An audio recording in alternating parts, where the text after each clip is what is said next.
Gathered guests to the Challenger Motor Freight corporate headquarters.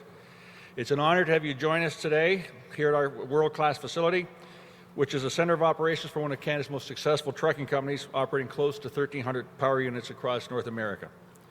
The future direction of our industry is closely tied to the health of our country's economy and that of our neighbors. My company and I welcome the work your government has undertaken to making Ontario open for business by cutting red tape, lowering the tax burden on Ontario employers, and successfully challenging the federal government to do likewise. I'll add long overdue. We also appreciate your opposition to the federal government's carbon tax. Our industry, like so many others, is impacted by the federal carbon tax, which will make fuel more expensive and therefore make shipping more expensive for our customers. We're honored to have you join us today, and with that, I turn it over to you, MPP Amy Fee. Thank you. Good morning, everyone. So it's great to be here with everyone here today in my riding of Kitchener South Hespeler. So on behalf of my colleagues, MPPs Belinda Carahalios and Mike Harris, I'd like to welcome the Minister of the Environment, Conservation and Parks, Rod Phillips, and especially our Premier, Doug Ford, to the Tri-Cities area this morning. I'd also like to thank Dan for having us here again this morning. He is the founder and CEO of Challenger Motor Trucking, and certainly he has welcomed us with open arms, and this is actually the second time that our Premier has been here to visit this headquarters. Dan's company is a true Ontario success story. It has grown the business, expanding North America, and now employs thousands of workers. So I'd definitely like to thank everyone as well who are here this morning and for all that you do to help keep Ontario's economy moving. Our government is working around the clock to put the people of Ontario first, to put more money into people's pockets, to make life more affordable for families, and to make it easier, faster, and cheaper for businesses like Challenger to grow and create good-paying jobs. Today, we will tell you a bit about how our government for the people intends to move forward to make Ontario open for business and open for jobs, including our fight against the federal carbon tax. And now please welcome the Minister of Environment, Rod Phillips.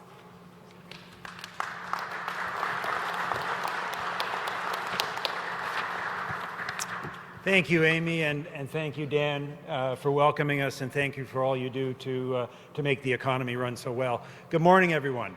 I'm pleased to be here with Premier Ford and my caucus colleagues at Challenger Motor Freight. Challenger has been a leader in the transportation industry, and not only as a job creator. By embracing technology and innovation, they've improved fuel economy, reduced harmful emissions, and are doing their part to work towards a cleaner environment.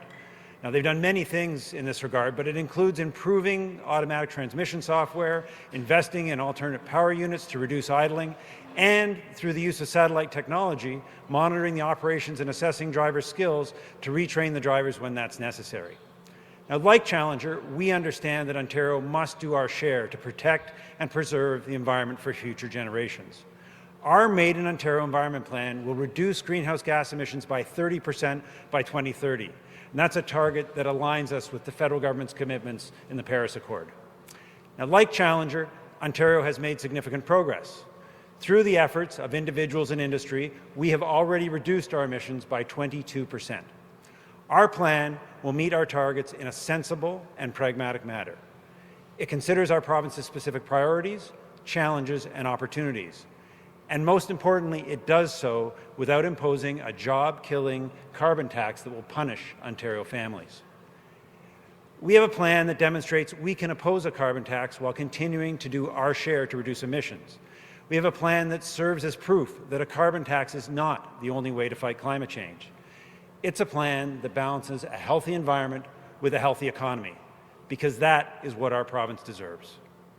Now, as we approach April 1st, when the federal carbon tax on gas, diesel, and home heating comes into effect, you'll expect to see myself and my caucus colleagues highlighting the very real cost of the federal carbon tax on students, patients, seniors, and families across Ontario.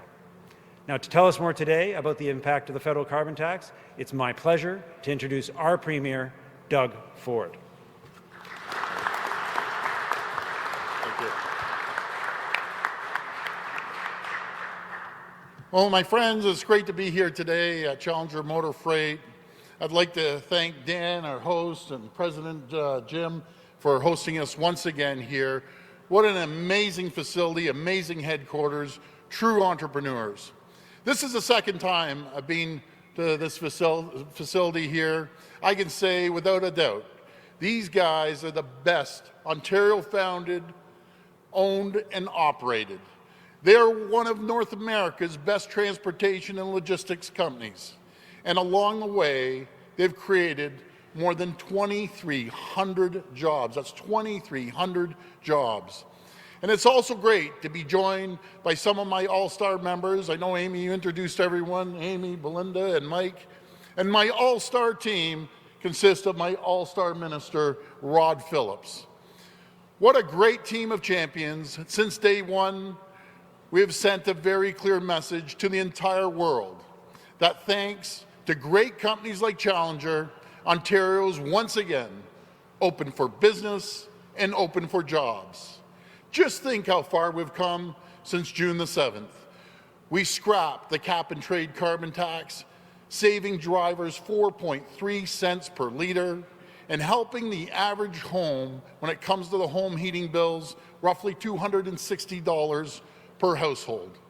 We froze vehicle fees, driver license fees, hunting and fishing fees. We introduced the lift tax credit, one of the largest tax cuts in Ontario's history, cutting income taxes for the most vulnerable of 1.1 million low-income people. And my friends, I always say that it's roughly about $860. It may not be a lot to a lot of people, but I can assure you, you're earning $30,000 a year and you get $860 back, that's a lot of money. We put more money in the people's pockets and we're not done yet. And folks, Ontario's economy is responding like I've never seen in decades. These are great numbers, by the way. When you give companies certainty, they feel confident. And I use that word certainty all the time because they feel confident in the environment that our government has created. They feel confident to reinvest into their companies. And when they reinvest in their companies, they reinvest into equipment like you see here, and most importantly, they reinvest into their people.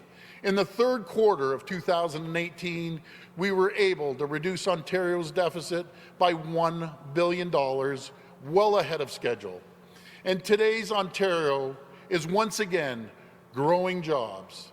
16,000 net new jobs in December, 41,000 net new jobs in January, 37,000 net new jobs in February. That's almost 100,000 new jobs in Ontario in the past 3 months. Those, again, are staggering figures.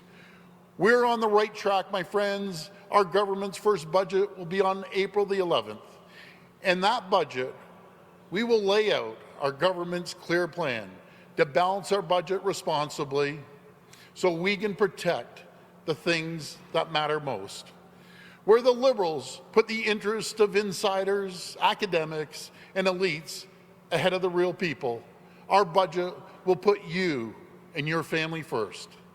And our budget is making Ontario open for business and open for jobs once again.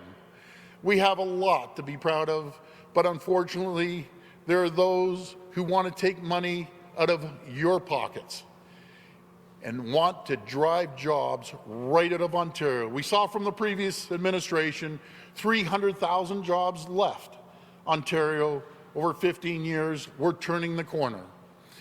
And the number one enemy of Ontario's jobs is the federal government's carbon tax. My friends, make no mistake, the carbon tax is the worst tax ever, bar none. And it's starting on April the 1st. The federal carbon tax is going to hit your family's budget like a ton of bricks. A carbon tax will make no difference to an environment. They always say, oh, make the difference. It doesn't make any difference. It's the word carbon in front of a tax. It's just another tax grab. The federal government wants to go after the hardworking people of this province. But it will make everything, I mean everything, more expensive. It will drive up the cost of gas in your car. Home heating bills will go up, and the cost of getting food to your grocery store shelf, that's going up. The federal carbon tax will cost the typical household about $650 each year by 2022. That's less take-home pay, money that could go to mortgage or pay bills or maybe even take your family on a vacation. But instead, it will line the pockets of insiders and friends of the federal government. A carbon tax will also chase jobs out of Ontario, manufacturing jobs, small business jobs, and trucking jobs. My friends, we're trying to compete against everyone in the world, especially our friends south of the border. So when I'm competing against Ohio or Pennsylvania to keep companies here, it's like competing with one hand tied behind your back. They don't have a carbon tax. We have a carbon tax. It's an unfair playing field that the Prime Minister is putting us in here. Because by now, it is clear, you can be for jobs or you can be for a carbon tax, but you can't be for both. That's why I'm ringing the warning bells. The alarm bells are going off. The risk of a carbon tax recession is real. Just think about it for a second here. Every single time a trucker fills up their tank, the carbon tax will take a bite out of their employer's pockets. That's money that could be used to hire new workers or upgrade their fleets.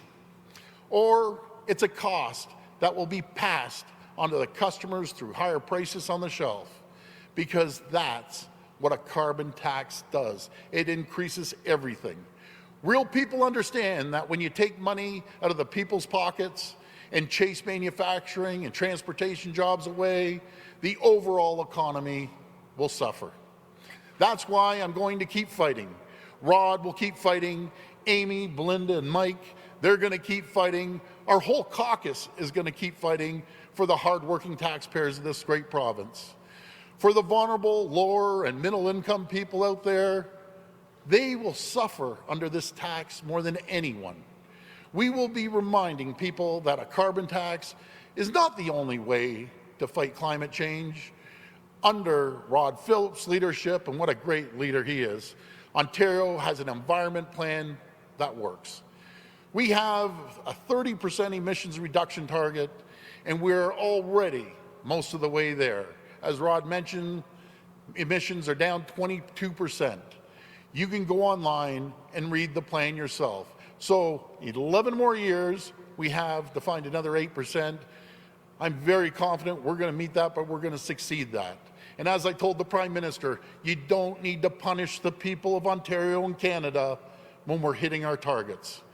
But in the meantime, through to April the 1st and beyond, we're going to keep fighting this carbon tax with every single tool at our disposal. Because when you fight against a carbon tax, you're in fact fighting for the people. And to the hard-working men and women in the trucking industry, to Challenger and Ontario Trucking Association, I want you to know our government for the people is here for you. We stand with you, and we're going to support you. We're going to do everything we can to ensure your industry remains competitive and has access to a skilled workforce that you can depend on. And isn't this a great issue that we have, a great problem, it's good and bad, that everywhere I'm going, no matter if it's a trucking industry, the high-tech industry, the food industry, every industry I go to and I visit across this province, their number one issue, Doug, there's more jobs than we have people. When was the last time you've ever heard that in Ontario? There's more jobs out there than we have people, but we're going to connect the employers with the potential employees. And again, have this province prosper and grow, the likes of which this province has never seen. I thank you. God bless you. And thank you for having us by. Thanks, Jim and Dan. Thank you. Questions at the mic? Was that live? It didn't sound live. That's fine. Yep. Hi, Ken Armstrong, Guelph today. This is a question actually for the minister. Yep. Just down the street, there was a fuel spill on the 401. you just tell me what the state of that is, especially as the thaw is coming through, especially the effect on animal, wildlife? Yeah, thank you. The jet fuel spill, we've had Minister of the Environment teams working closely with the cleanup crews. We had several booms that have been put in place in regard to the thaw, so of course we'll be working as the water thaws. So far, there had been some reports initially about some issues as affected wildlife. So far, the Ministry of Environment scientists and the Spills Action Team haven't been able to confirm any of that, but we're monitoring it constantly and very aware as the weather fluctuates of the need to make sure we're protecting wildlife. So the team's been on the ground and the company has been fulfilling its obligations to make sure the cleanup happens. The MOE response was pretty quick, but speaking to a landowner directly adjacent, he said it took about 2 days for the MOE to take a look at the creek system that was affected and put the booming out. Can you talk about that delay? So our team assesses the immediate concern in terms of looking at the area, but as you said, they were on site quickly, and they then move out from the site of the spill to assess the threat. So yeah, be assured we are watching, and particularly in the thaw, it's a good point, and we'll be monitoring. But so far we've seen no direct impact on wildlife, but we'll be monitoring that. Thank you. Hi, this is a question for Premier Ford. My name is Nicole Lampa. I'm with CTV News Kitchener. Amalgamation is a huge controversial issue here in Waterloo Region. We're hearing that it is pretty much a done deal. Is it a done deal?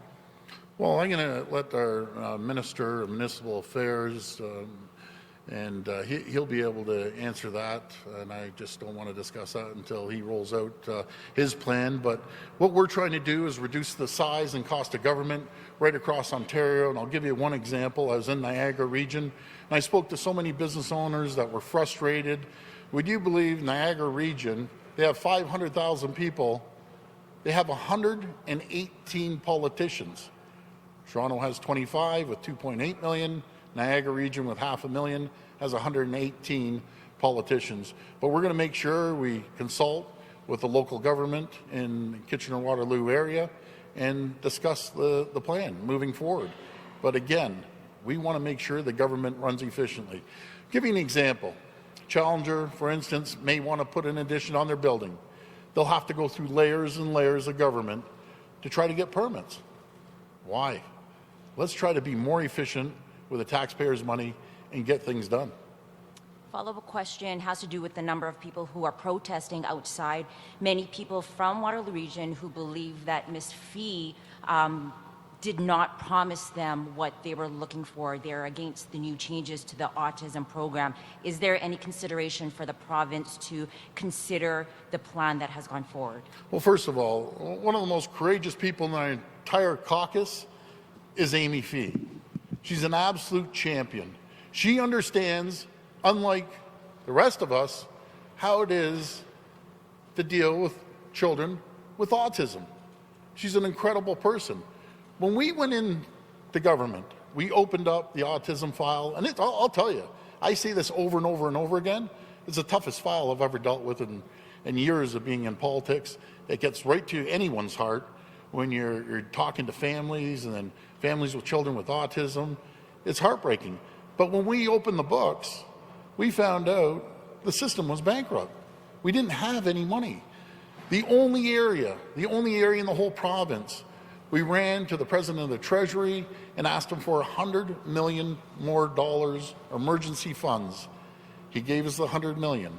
We're also increasing overall funding from $256 million up to $321 million. And there's no one that has worked harder than Minister McLeod and Amy Fee. She's been an absolute champion. Do you want to talk on this at all, Amy? Or? I can, for sure. Go ahead, because she's more of an expert than I am. So Nicole, I don't know where you went back there, but Nicole, so when we got into that file, we knew that there just was not enough money to sustain this program. And we were looking at a file where we knew 3 out of 4 children were not accessing service. We had to get them something.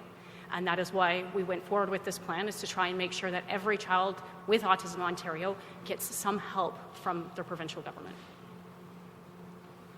Christina Howard from City News. Premier, are you committed to keeping classroom cap sizes in their current levels? Are you committed to making sure that classroom sizes stay the exact same as they are right now today? Well, again, I got to defer this to the announcements coming out from the Minister of Education, but I think the people of this province will be quite thrilled when they see the announcement. We're focusing on the students. We're making sure that the students get the best education they can. I can tell you we're going back to the basics. We're going to make sure our students understand math, reading, arithmetic. We're making sure that our grade 6 students are no longer ranked the lowest in the country when it comes to math tests. 50% of grade 6 students are failing math tests, the lowest in the country. 1/3 of those teachers that are teaching the grade 6 math test, they failed the test as well. So we need to put more training with our teachers and focus on our students. With all due respect, Premier, you're talking about math, and that's one issue, but I'm talking about classroom sizes. Will you commit, and will your government commit, to keeping classroom sizes capped at their current levels, up to 23 students for the primary grades? Well, I'm not going to steal the Minister of Education's announcement, but I can tell you this. I think you'll be quite happy with the Minister's announcement. Hi, good morning, Premier.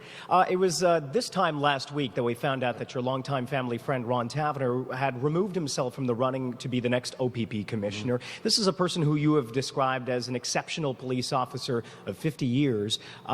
You must be disappointed that he's not going to be the next OPP commissioner. Well, sure, I'm disappointed, but we have a great commissioner in his place, and it's really disappointing that the NDP wanted to politicize the process, and it's unfortunate, but we move forward. Ron is an incredible person. He's going to continue working with the Toronto police, and do a great job like he always has. But we're moving forward. We have a great commissioner, and I wish him all the best. Okay, on the new commissioner, back in December you had said, quote, "I'll put Ron Taverner's qualifications over any officer in this entire country." That would include Thomas Carrick, the deputy chief of York, who's now going to be the next commissioner. Are we settling for second best with Thomas Carrick? Well, you know, Commissioner Carrick, have you ever looked at his resume? It's phenomenal. We have great police officers right across this province. And I'm sure that numerous police officers, police chiefs, deputy chiefs, superintendents would be able to do the job. We have a serious issue. We have a serious issue at the highest ranks of the OPP. I kept repeating it, but I'm glad and proud of CBC for coming out with that story. And that's just a fraction of what I've heard over the phone. I'm happy that we have a great commissioner from outside the OPP that is going to go in there and make the appropriate changes for the frontline police officers. Nothing means more to me than frontline police officers. I absolutely love them. They now have a great leader, and they're going to move forward. Hi, I'm Eve from CBC, actually, French CBC. Bonjour. Given the turnout of this, Ron Taverner withdrawing his from the nomination, citing controversy, do you think things should have been done differently in the appointment of the new OPP commissioner?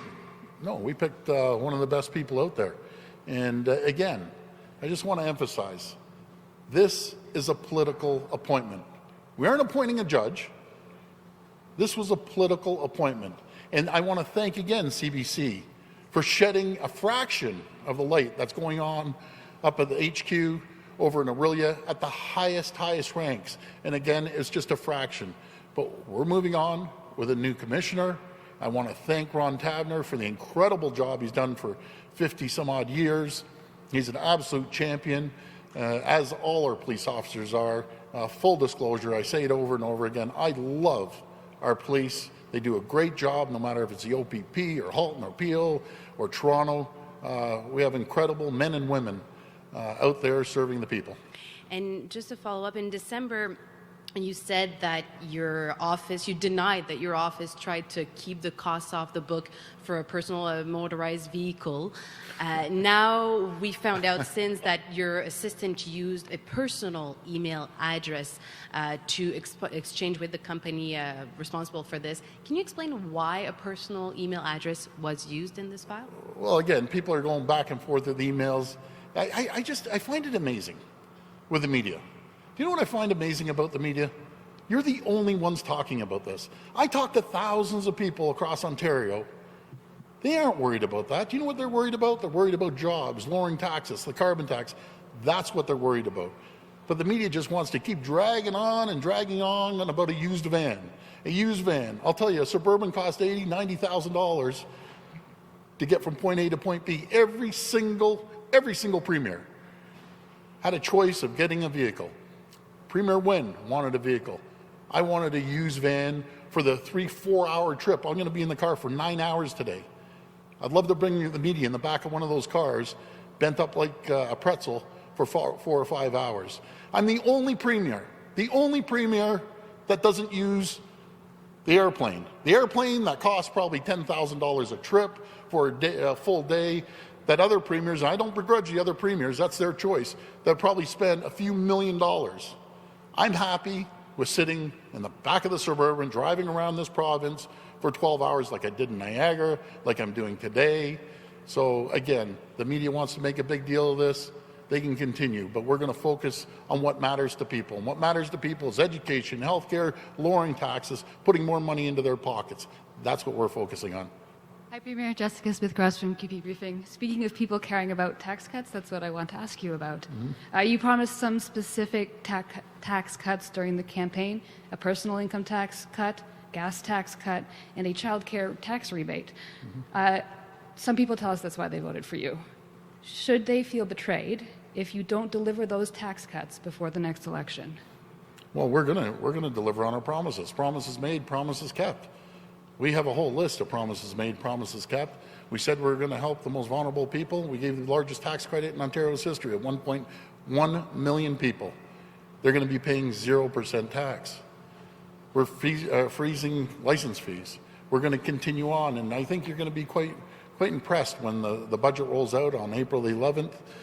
We're all about the people, the frontline people. Not the elites, not the establishment, not the political insiders that have had their hands in the pockets of the hardworking taxpayers for 15 years. We're there for the people, and that's what we're going to focus on. Okay, just to follow up on that, it sounds like you're saying this, so can you confirm 100% right now that those 3 tax cuts I mentioned, personal income tax, gas tax cut, and the child care rebate, 3 campaign promises, your government will follow through on those before the next election? Well, the gas tax, we already did the 4.3%. We have another roughly 4.3 or 4.5% to go. So we've kept that promise. We've kept the $1.1 million tax promise, and the child care tax cut, we're going to do that as well. So we're going to make sure, but that's not it. We're going to continue finding efficiencies. We're going to continue lowering taxes on businesses, small, large, medium. We're going to lower taxes with people across this province, putting more money back into their pocket instead of the government's pocket. People are fed up with being gouged, no matter if it's a federal government, the provincial government, or the municipal government. We're turning the corner. We've found $3.2 billion of efficiencies, low-lying fruit, as we call it. And we've already knocked the budget, the deficit, from $15 billion down to $13.5 billion. So we're well on our way. But most importantly, we're going to do it responsibly. We're going to do it thoughtfully. We aren't going in there, I've said over and over again, with a big hacksaw and start chopping everything up. We aren't doing that. If it takes an extra year to balance, so be it. We're going to take that extra year. But we're going to balance, and we're going to do it responsibly. Premier Sean Jeffords. How you doing, Sean? That's good. How are you doing? Good. During the election campaign, you said a number of times that not a single person would lose their job if you were elected Premier. We seem to be seeing a shift in the government's messaging, saying that there won't be frontline job losses. I'm wondering if that's an acknowledgement that there will be job losses in other areas or non-frontline jobs. Well, so far we've made these efficiencies, and not one person's lost their jobs. But do you know who's going to lose their jobs? Unfortunately, are the people in the LINs, the CEOs that are making hundreds of thousands of dollars, the big silos they have there, the big executives, presidents and vice presidents making outrageous amounts of money. We're going to take that money and put it to the front lines. We're going to make sure that we end hallway health care, and we're well on our way. We've already created 6,000 new long-term care beds. We have another 9,000 to go. Once we hit 15,000, then we're going to do another 15,000 the following 5 years. So we're on our way. But Sean, I'll tell you, when we came into office, those books were a financial disaster, absolute disaster. You look at all the files, no matter what, the autism file, the energy file. I don't even know how this government even worked. Now we're going line by line. We went to line by line audit to find the efficiencies. Our whole team was involved in that.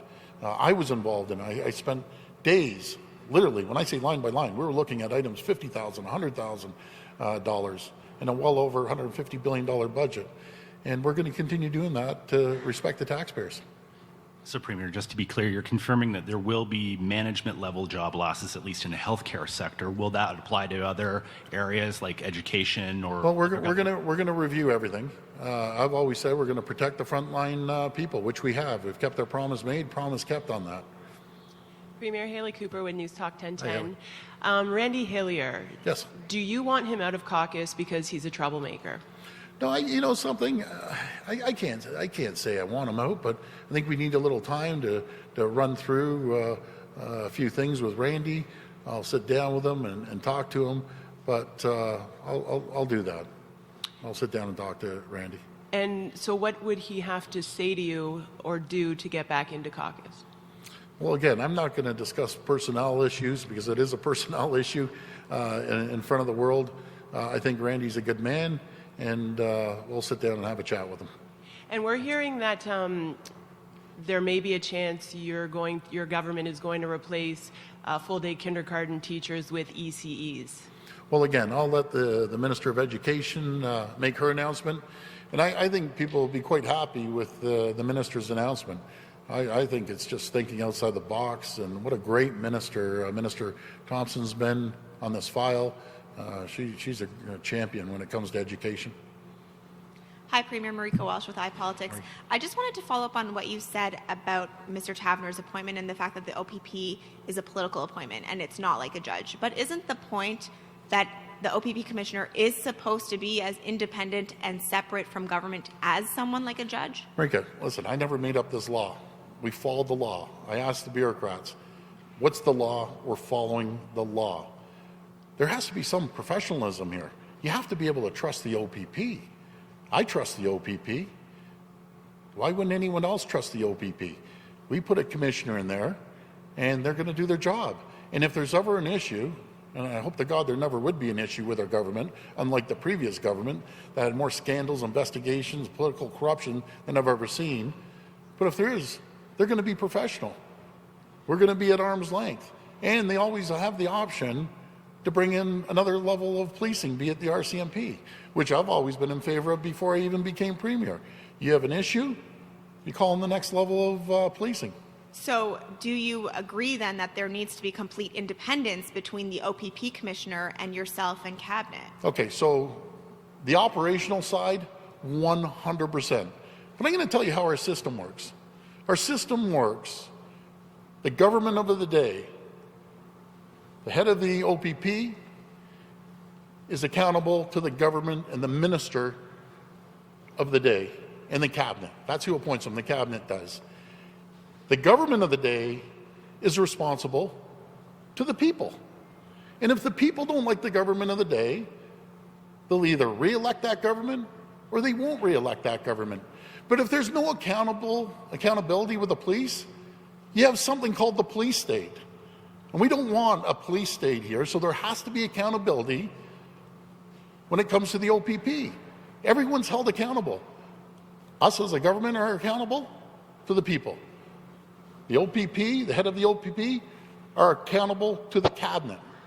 That's the law. I didn't make up the law. But do you agree that it's Last question. We're going to keep that separate, the operational side, but there is going to be accountability to the OPP. Simple as that. Premier, a couple of times today you've referenced the disproportionate number of politicians to population in Niagara. Mm-hmm. Is it fair to say that there will be amalgamation in Niagara and that at the end of the day there will be fewer politicians operating their elected positions? Well, again, I'm not going to answer for the minister. I'll let the minister make those announcements. It's under review right now. Our goal is to make sure that our government runs efficiently.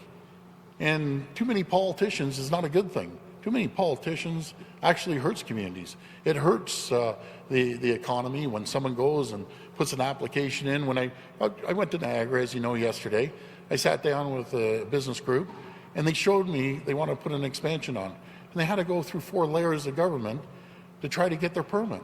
They said, this is absolutely ridiculous. 500,000 people, 118 politicians. You ask the average person in Niagara, there's too many politicians. So is the economy of Niagara being hurt by too many politicians? Well, making sure we expedite permits, it definitely hurts the economy. Because when people can't build and expand, it's going to hurt jobs, it's going to hurt the economy. Less politicians is a good thing. More politicians, that's a bad thing. Thank you, Premier. Thank you. Take one more. Hi, this question is for MPP Amy Fee. So Amy, you've been very public about having to leave the Waterloo Region School District to get schooling for the schooling that your son needs. In fact, you even criticized Lisa Thompson on accommodations for students on Twitter. Now, parents are saying that they'll lose homes to pay for care that was funded previously for their children. I'm curious how you reconcile your experience as a parent of children with autism with what your government is doing. So when we looked at what we were handed from the former Liberal government, it was a system that was going to go bankrupt. We saw a wait list with children who were 5, 6 years old sitting on that wait list, not knowing if they would ever be able to get off that wait list before they turned 18 and get any funding if we did not do something. So that is why Minister MacLeod decided to act, and that is why she's put this plan in place, is to ensure that kids can get off the wait list and get some help now. Great. Thank you very much, everybody. Thank you. Thanks, everyone.